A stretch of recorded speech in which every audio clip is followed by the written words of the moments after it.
ઉમેદવારો જોરશોરથી પોતાના પ્રચાર અભિયાનને આગળ વધારી રહ્યા છે। જામનગર બેઠકથી ભાજપના ઉમેદવાર પૂનમ માડમે દ્વારકાના ખંભાળિયામાં રોડ શો યોજી મધ્યસ્થ કાર્યાલયને ખુલ્લું મૂક્યું હતું।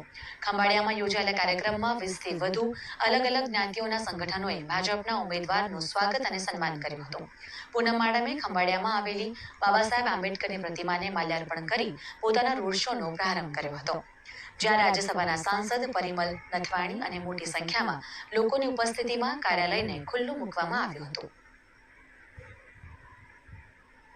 નાગરિકોમાં જે ઉત્સાહ છે અને થનગનાટ છે, એ થનગનાટ ક્યાંક દેખાડે છે કે તેઓ 7 તારીખની મતદાન માટે રાહ જોવે છે કે જે મોદી સાહેબે અનેક વિકાસની અને સુવિધાઓ જે સમગ્ર દ્વારકા જિલ્લા જામનગર જિલ્લાને આપી છે, એ જ અવિરત એ યાત્રા આગળ વધે એની માટે મજબૂતીથી દ્વારકા જિલ્લાને જોડવા માટે આ સર્વે નાગરિકો તત્પર છે।